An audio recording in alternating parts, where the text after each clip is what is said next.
Ingresamos al bloque formativo de nuestro programa en esto que hemos estado tratando en los últimos meses sobre aquellas cosas que generan discontinuidad en el amor. Y entre ellas nos hemos dedicado a profundizar mucho varias cosas. Una de ellas es la falta de creencia, y desde la falta de creencia hemos ido a lo que se llama el estado de angustia. Por eso hemos hablado de 3 tipos de angustia, básicamente desde la reflexión filosófica, es decir, a dónde conviene que el pensamiento se sitúe. Hablamos de una angustia vital. He dedicado 2 programas a la angustia mundana o existencial, y ahora vamos a situarnos hoy en la angustia intrapsíquica. Para tener una idea así acabada de cada una de ellas, ya que hay oyentes que, como digo, frecuentemente son nuevos, pasan el dial y es importante que estén todos a tono. Cuando hablamos de la angustia vital, estamos hablando de esa angustia que se genera con lo que puede sugerir un miedo del destino, pero no es exactamente idéntica, porque sostuvimos que el miedo al destino se refiere siempre a un objeto concreto, ¿no? Un miedo concreto a la enfermedad, a las pruebas, a las tribulaciones, a la vejez, a la muerte. En cambio, la angustia vital se da muchísimo cuando una persona abandona un refugio para realizarse como persona. De hecho, sabemos al tocar este tema de la angustia vital que el cambio de una etapa a otra genera esta angustia vital, que de algún modo es análoga con el miedo al destino, porque como se va a pasar a una etapa que no se conoce, por ejemplo del primario al secundario, de tener 2 maestras más profesores especiales, de repente muchos profesores, de ser los chicos más grandes en un primario, pasan al año siguiente a ser los menores, frente a los más grandes que están en 5º año. Digo, y así cada cosa. El hecho de una persona cambiar su modo a veces de vida y tomar otras costumbres, o pasar a vivir con una persona, también genera todo un cambio interior dentro del hombre. Por eso la llamamos angustia vital. Luego, cuando me referí a la angustia mundana o existencial, podríamos hoy sumarizar todo diciendo que es un desraizarse de Dios, que también lo he mencionado oportunamente, es decir, el hecho de que una persona quiera prescindir de Dios o se olvide en su vida de Dios a nivel consciente, porque creo que inconscientemente la gente no se olvida de Dios, pasa por una iglesia, se santigua o bien reza a su modo en la casa o como puede, según la formación que tenga, la educación que ha recibido también respecto de esto, los testimonios que tengan alrededor de fe. Uno se contagia de los testimonios porque uno ve cómo la gente de fe procede, camina la vida y con qué entereza, con qué temple, con qué paz, y bueno, eso también ciertamente genera dentro del interior un deseo de imitarlos, porque uno en general, si es una persona relativamente normal, imita las cosas buenas de los demás. Pero la prescindencia de Dios es un tema que hay que cuidarlo, y lo digo no para los creyentes que estamos en el camino y por lo tanto hay un compromiso de por medio con el Evangelio, sino me refiero a las personas que tal vez me escuchan en el programa porque les gusta, porque les da paz, porque aprenden, por tantos motivos, ¿no? Como lo venimos compartiendo desde hace años. Sin embargo, es importante decir, bueno, a Dios no lo tengo que dejar para cuando yo lo necesito, porque Dios es el autor de la vida, Dios es el creador de todos nosotros y del universo, del cosmos, y además Dios es el dueño. Recordemos que Dios es el dueño de la vida.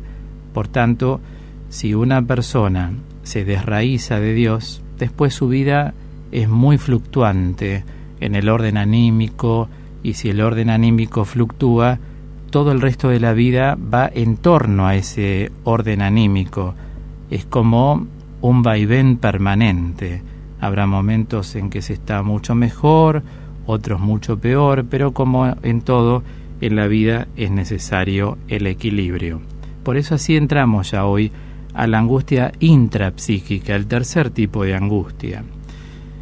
Esta es una discrepancia interior que se da en la persona, o sea que la angustia intrapsíquica es la expresión de que el ritmo de la vida interior está alterado, y no olvidemos que el ritmo interior tiene gran repercusión en la totalidad del ser. Uno no puede separar el ritmo interior de la totalidad del ser. Kierkegaard, que es un filósofo y teólogo danés que vivió entre los años 1813 y 1855, fue el primero en hacer notar que la angustia puede proceder de una represión de la conciencia de la culpa. Y este es el tipo de discrepancia interior.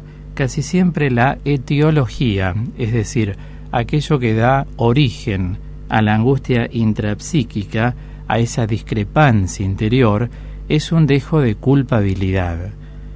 Las personas muchas veces no son conscientes de esto, y tenemos que advertir que en el interior del hombre la conciencia de culpa es el nombre global de esta que es un estado intrapsíquico, pero en realidad hay que advertir los dos movimientos que generan una conciencia llamada de culpa, o bien, como decimos en teología moral, una conciencia perpleja. Esos dos movimientos son los autorreproches y los autocastigos. Autorreproches, ya sabemos que la gente entra en una apreciación de su monólogo interior, pero a veces la comunicación que le brinda a ese monólogo no es simétrica, o sea, no está conforme a lo que en realidad uno es, sino que es asimétrica, y es por eso que se produce la discrepancia. ¿Se comprende lo que digo? Hay monólogos que son autocríticos, culpógenos, y que no permiten a la persona levantar vuelo. Más de una vez se habrán encontrado o habremos conocido personas que se autorreprochan porque en realidad utilizan mucho el yo ideal. El yo ideal difiere del yo real. El yo ideal es aquel que trabaja mucho con la fantasía, la imaginación, y como en muchos casos no se puede hacer un buen control de la imaginación porque son fuerzas psíquicas, son energías psíquicas, la imaginación en este sentido es que Santa Teresa de Jesús dice que es la loca de la casa, cuando ya pierde el control. Al ser energía son un potencial permanente, y hay mucha gente que imagina que debe ser así, que debe hacer así, que debe pensar de tal modo, que debe sentir de tal modo, y no lo logra, y eso le pone muy mal. Entonces se autorreprocha, diciendo, por ejemplo, yo no sirvo para nada, en la vida hice tantas cosas, al final ¿de qué valió el esfuerzo? Y otros argumentos similares según las situaciones por las que la persona ha pasado. Y también no podemos dejar abierta la puerta en los autorreproches de la disconformidad, porque en todos los autorreproches hay mucha disconformidad. Hay personas que nunca están conformes con nada, no valoran, han perdido lo que llamamos en filosofía la facultad cogitativa. La facultad cogitativa proviene de cogito, es aquella facultad a través de la cual la persona llega a valorar lo que tiene, lo que recibe. ¿Y cuándo se pierde esta facultad cogitativa? Bueno, principalmente cuando lo que se llama el sentido común entra en crisis. Cuando el sentido común no se está utilizando en la vida, ahí es como que se desordena una persona casi en su totalidad, por eso se autorreprocha. Entonces digo, la ventana hay que dejarla abierta, la disconformidad puede estar siempre presente, pero hay que ver por qué. Si hay exigencias demasiado elevadas en la vida, si uno ha sido formado en una estructura muy rígida, aquí me permito aclarar la diferencia que hay entre ser organizado y ser estructurado. En toda estructura hay rigidez, cuando hablamos de estructura psíquica, por supuesto. En cambio, en todo lo que hace a la organización, hay plasticidad en la mente, y uno necesita provocar al cerebro con una cierta neuroplasticidad, para que todo lo que vamos suministrando a los neurotransmisores se conviertan realmente en vida para la vida de uno. Por ejemplo, saberse perdonar, entender que uno es un ser limitado, aceptar integralmente aquella frase que alguna vez les compartía y les compartí: cada uno en la vida hizo lo que pudo y como pudo, porque estamos sujetos a las circunstancias de la vida. Entonces uno en la vida no puede hacer todo como quiere. Por eso, ¿por qué autorreprocharse con tantas cosas? Bajar esos niveles de exigencia que son, en realidad, en un nombre más científico, son sujeciones neurotizantes, que pueden paralizar inclusive lo que es el desarrollo psíquico de una persona, cuanto más el desarrollo espiritual. La espiritualidad depende en gran medida, en lo que hace a lo humano, de la capacidad psíquica que uno pueda tener como para ofrecerla a Dios, a fin de que las mociones del Espíritu Santo vayan fluyendo a través de esas capacidades. Bueno, este primer punto, la causa de una conciencia culpógena principal, son los autorreproches. Y el segundo punto es lo que podemos llamar hoy los autocastigos. Hay personas que se dan cuenta que se están exigiendo demasiado respecto de su presente y cuanto más respecto de su pasado, que ya no lo puede maniobrar, porque uno no está viviendo ahora en el pasado. Las edades son distintas, las circunstancias son distintas, la maduración psicológica de una persona también es distinta, y por lo tanto el pasado no es lo mismo que el presente. Por eso digo, en esto que estoy tratando de los autocastigos, es un modo de, digamos, ejecutar un complejo de culpa fuerte a través de privaciones, a través de muchas represiones.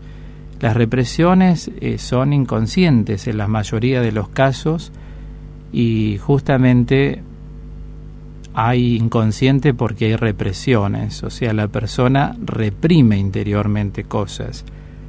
No hace mucho les contaba que amigos míos que son terapeutas, psiquiatras y psicólogos, cuando nos reunimos para estudiar y tratar distintos temas todos los meses, algunos aducen que es de gran valor que una persona en la vida no acumule tanto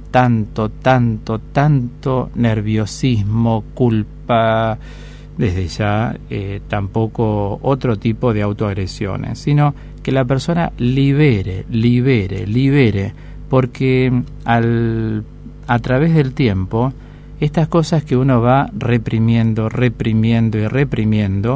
juegan en contra. La mente empieza con variaciones, hay alteraciones dentro del cerebro que son muy notables, porque al no renovarnos, la mente no genera redes estimulantes, Y si la mente, el cerebro humano, no genera redes estimulantes, la vida empieza a apagar sus luces. Es como que uno está en un teatro muy iluminado, que puede ser la vida, es lindo ver todo iluminado, ya sea de día, de noche, y ver que se apagan todas las luces. El apagón no le gusta a nadie, ¿no es cierto? En el sentido así general, la gente no vive tranquila cuando hay un apagón de luz, se pone nerviosa, se pone mal. Bueno, fuera de uno es eso, interiormente a veces ocurren estas cosas. Entonces, cuando uno se da el permiso de no autocastigarse, allí es donde empieza a sanarse.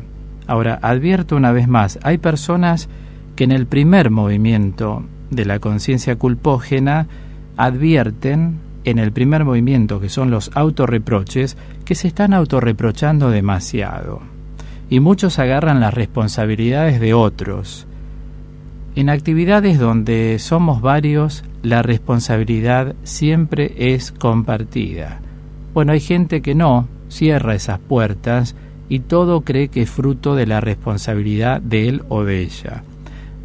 En general, muchas cosas son de responsabilidad compartida. Por eso hay gente que se da cuenta, advierte y empieza a bajar las exigencias que tienen esos autorreproches. Entonces nunca llega a los autocastigos. Ahora, si uno les da rienda suelta, no presta atención a que cada uno hizo lo que pudo y cómo pudo, porque somos seres circunstanciales, desde luego los autocastigos van a venir. Entonces después vamos a ser personas agresivas. Y como universal y además científicamente está demostrado, toda persona agresiva es frustrada.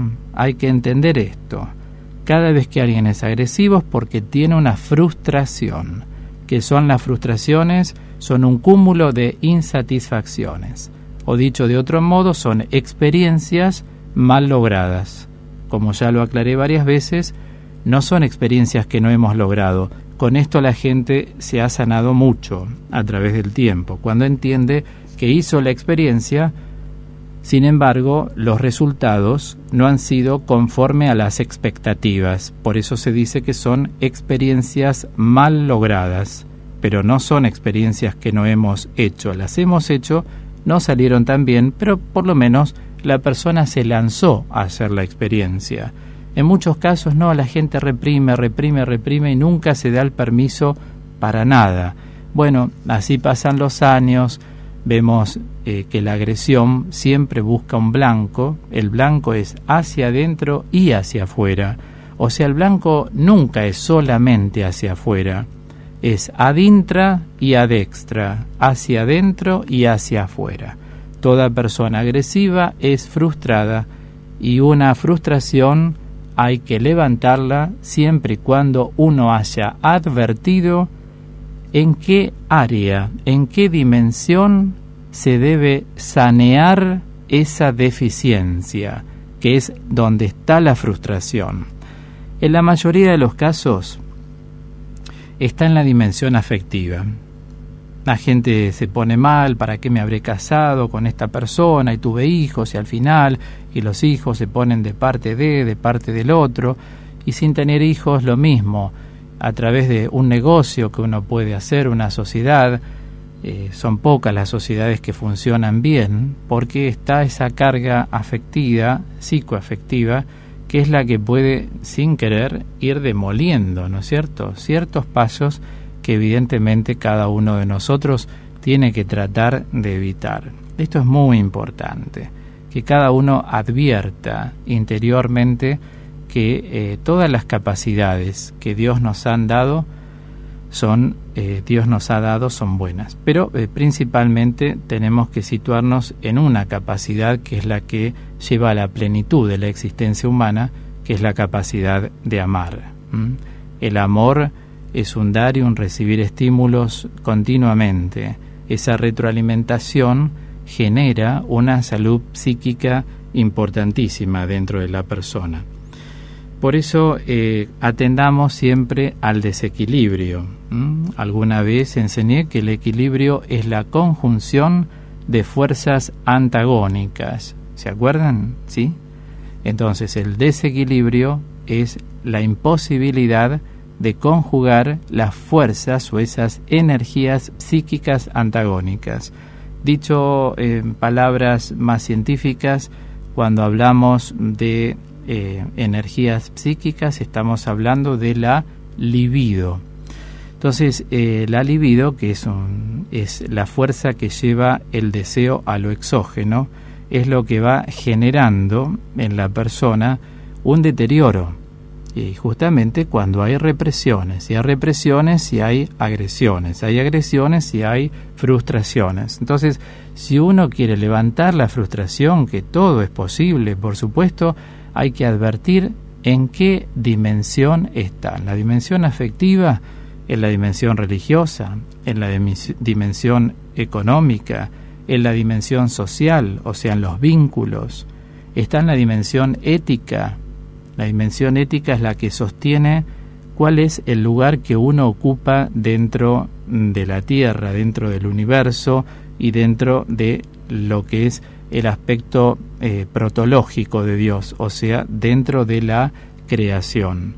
Esto hay que advertirlo, de una vez por todas hay que advertirlo. Pero vuelvo a decir, los estudios aducen que las personas primordialmente tienen deficiencias en el área de lo afectivo. Entonces, bueno, a cuidar entonces todo lo que hace al equilibrio.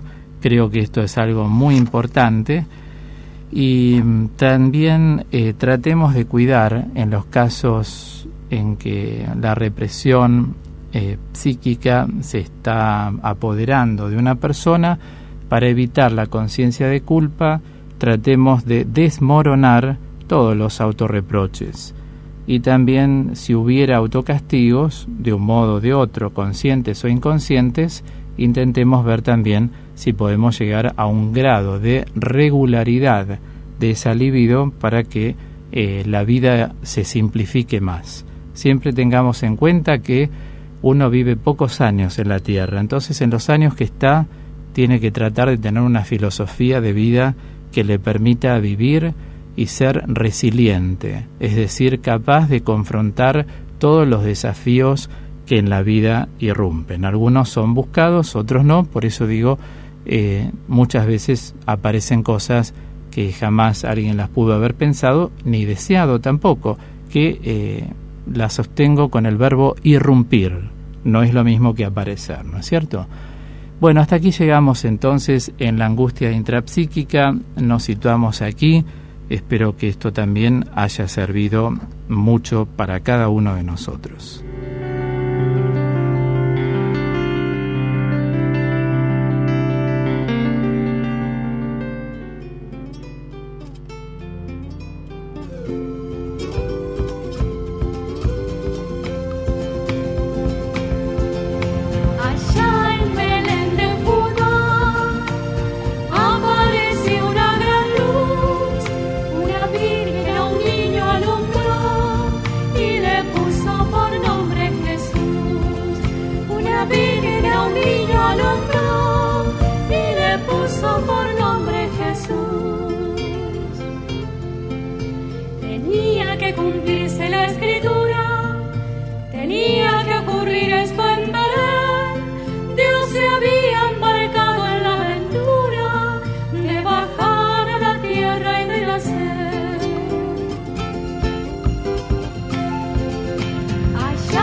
Había que afrontar la realidad, era urgente que Dios se hiciera hombre y salvase a la hundida humanidad. Allá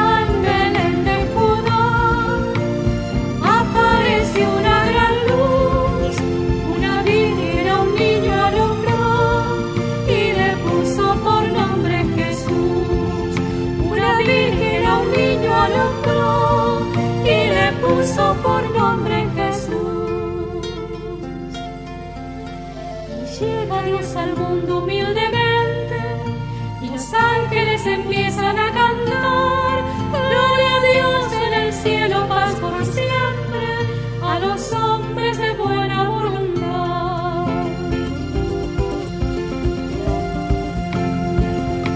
Allá en Belén de Judá apareció una gran luz, una virgen a un niño alumbró y le puso por nombre Jesús.